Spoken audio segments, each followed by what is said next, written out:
Alors, salut Corentin, Salut Valentin. on est à la ferme de la Berthe, en Chartreuse, à Saint-Franc, près des Échelles et de Saint-Laurent-du-Pont. Aujourd'hui, je voudrais savoir si tu pourrais nous expliquer un petit peu l'activité maraîchère que tu as démarrée il y a maintenant 13 mois au sein de cette ferme qui est un collectif.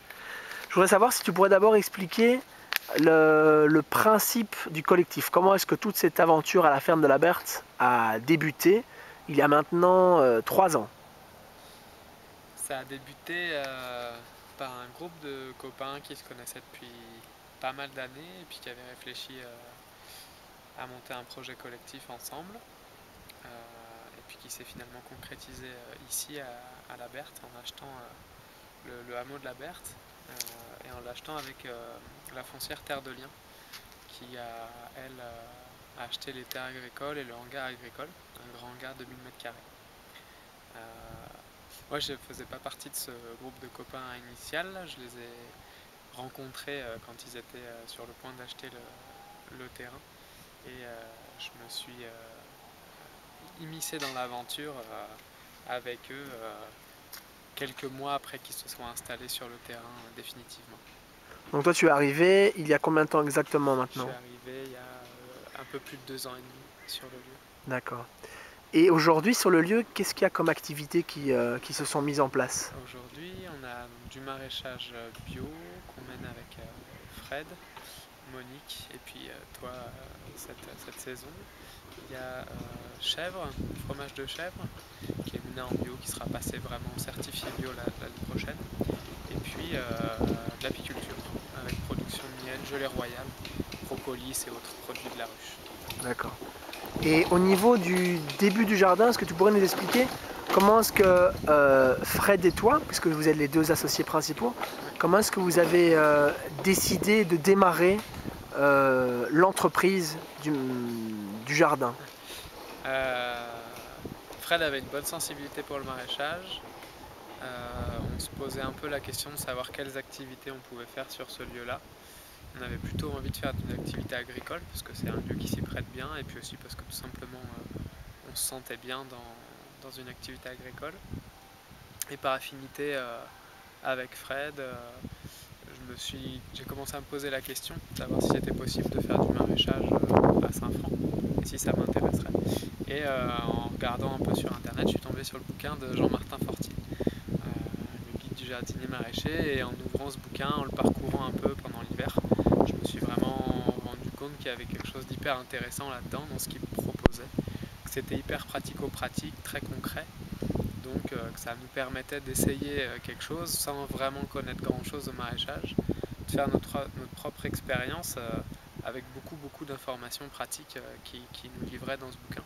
Et puis son approche aussi très entrepreneuriale du maraîchage, avec l'envie de faire un nombre d'heures relativement restreint, l'envie de prendre des vacances en hiver, l'envie d'être rentable sur une petite surface, correspondait super bien à déjà la surface qu'on avait, la vision qu'on avait de l'agriculture avec quelques-uns d'entre nous qui ont de la famille en agriculture, mon père qui est un ancien paysan. Voilà, on avait envie d'avoir une version un peu plus moderne entre guillemets de l'agriculture, ou en tout cas un peu moins laborieuse. Donc D'accord. sa vision correspondait vraiment bien ou sa proposition était vraiment intéressante pour moi. Et j'ai proposé à Fred de se lancer en maraîchage ensemble par la suite. Mais si c'est ok pour toi, on irait bien voir les jardins de plus près pour en Eh ben avoir ouais, avec plaisir. une petite idée plus claire. Alors, Corentin, là on est au-dessus des jardins Ouais. qui se situent un petit peu en contrebas. On va aller un peu plus près de la pépinière si tu veux bien, comme ça on verra un petit peu mieux les jardins. Et est-ce qu'en même temps tu pourrais nous expliquer le contexte particulier du maraîchage à la ferme de la Berthe? Qu'est-ce qu'il y a comme enjeux principaux que vous avez dû relever pour rendre cette activité viable? Ben, comme on le voit là, il y a déjà une bonne pente.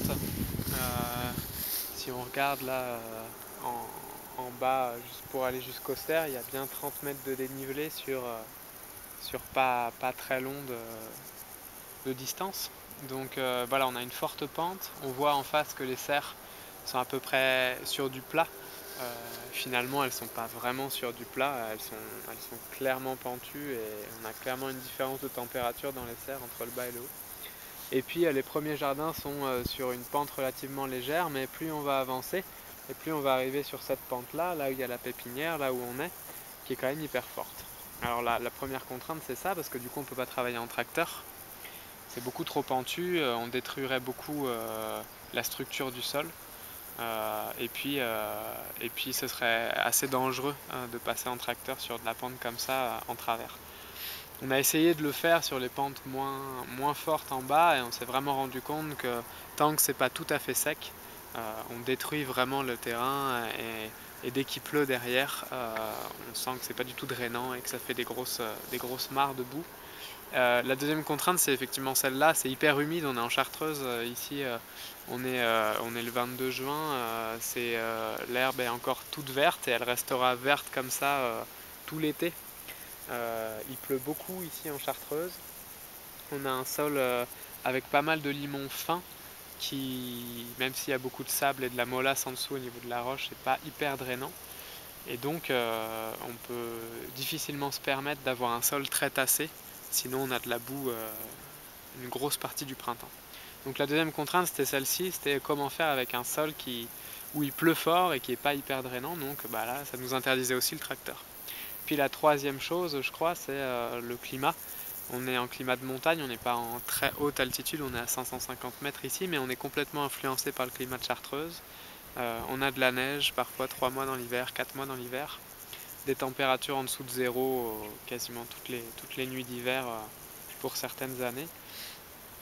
Et donc on a aussi une fraîcheur au printemps qui fait qu'on est obligé d'être un peu technique si on veut avoir la même précocité que ceux qui sont en plaine juste à côté de chez nous. Donc je dirais que c'est principalement ça, un terrain en pente, un terrain où il pleut beaucoup, avec un sol qui potentiellement peut se gorger d'eau et devenir peu drainant si on le tasse. Et puis enfin un climat assez frais. D'accord. Ça, ce serait donc pour le contexte de débuter une activité maraîchère à 500 mètres en Chartreuse. Disons que ça c'est pour les difficultés et après dans les avantages c'est le fait que Terre de Liens soit propriétaire de ces terres, donc quelque part nous on a un bail de 40 ans sur ces terres là, donc ça nous permet de faire quelque chose, de construire vraiment à long terme. On a une biodiversité qui est énorme, on a les abeilles de carreau qui sont juste là, donc une pollinisation assez facilitée, on a toute une ceinture de forêt autour de nous qui en plus de nous apporter beaucoup de vie et de nous protéger du vent a l'avantage de ne pas nous cacher du soleil. On a une terre qui est relativement riche, qui n'a pas été travaillée pendant longtemps, donc on a pu certifier en bio dès qu'on s'est installé l'année dernière. On a un endroit globalement bien abrité du vent, relativement bien exposé. Donc il y a tout un tas d'avantages qu'on a aussi. On travaille dans un cadre magnifique avec vue sur les montagnes derrière, avec beaucoup d'oiseaux, une mare avec beaucoup de grenouilles, on a même des salamandres qui viennent assez régulièrement dans la forêt de la reproduction. Donc on a un site qui est vraiment superbe, mais un peu plus sauvage qu'une plaine plate qu'on pourrait trouver d'habitude pour un site de maraîchage. Donc comme tu le dis, malgré les inconvénients du climat et de la pente, il y a quand même pas mal d'avantages à travailler dans un cadre comme ceci, même si le fait que ce soit pas plat et que ce soit pas le plus facile que ce soit pas aussi facile que du maraîchage en plaine, malgré ces inconvénients-là, il y a pas mal d'avantages qui fait que vous avez été motivé à démarrer une entreprise comme celle-ci. C'est ça. Est-ce que maintenant tu pourrais nous expliquer un petit peu l'architecture des jardins? Comment est-ce que vous avez, on va peut-être se rapprocher encore un petit peu. Rapprocher encore un petit peu pour voir les jardins. Comment est-ce que vous avez organisé vos jardins? Parce que là on voit 3 serres devant nous et on voit des jardins au premier plan. Oui. Est-ce que tu peux nous en dire un petit peu plus? Alors, bon, on est au début de l'installation, hein, c'est encore relativement petit. Là, on voit il y a 1000 m² cultivés, un peu plus, peut-être 1100 m². Donc, on a effectivement 3 serres et 4 jardins, de chacun 10 planches. Hein. Les planches, c'est ce qu'on voit là. On les verra plus en détail dans les prochaines vidéos, mais disons que c'est des planches qui font 25 mètres de long et 80 cm de large à peu près, sur 15 cm de hauteur. Donc c'est plutôt des buttes plates haute de 15 cm en moyenne. Donc dans ces 4 jardins extérieurs, on a un jardin qui est dédié aux oignons, poireaux. Qui est celui où est-ce qu'on le voit? Donc c'est celui qui est devant la serre la plus à droite. Celui qu'on verrait plus proche ici. de la serre. Celui-là. Ensuite, devant ce jardin-là, toujours à droite mais un peu plus vers nous, on a tout ce qui est crucifères, cucurbite, donc les choux, les courgettes, les courges. Celui-ci. Maintenant, tout sur la gauche, on a 2 blocs de jardin qui sont en gros 2 fois 10 planches. Et ce sont 2 blocs de verdure racine. Donc dessus, on a tout ça. De la laitue, du mesclun, des haricots verts, des betteraves, des carottes, des petits pois, voilà, tout un tas de légumes racines, des radis, des navets, etc. etc. Donc ça c'est pour les jardins, donc 2 verdures racines, un aliacé et un crucifère cucurbite. Et puis donc ça c'est beaucoup calqué sur le système de Jean-Martin Fortier pour un plan de rotation pertinent. Après ça veut dire qu'il va nous falloir faire d'autres jardins au fur et à mesure des années pour compléter ce plan de rotation et finir avec 8-10 jardins pour avoir un plan de rotation sur 8 ou 10. Donc chose qu'on va faire, l'année prochaine on aura probablement plus de jardins à l'extérieur. Et au niveau des serres, la jaune la plus à gauche, c'est plutôt la serre de primeur où on a cultivé en début de saison des oignons cébettes, du mesclun, de la salade, des courgettes, des petits pois, des carottes, enfin des pois croquants plus que des petits pois d'ailleurs. On cultive pas de petits pois. Donc plutôt les primeurs. Sur la serre du milieu, on a tout ce qui est melon, concombre, aubergine et poivrons. Et puis la serre la plus à droite, c'est la serre des tomates. La belle serre des tomates qui représente quand même quelque chose d'assez important comme culture pour la ferme. Hein. Ouais, effectivement, les tomates, c'est toujours une culture qui peut être relativement lucrative si on la réussit. Donc c'est une culture à laquelle on donne relativement d'importance. Ouais.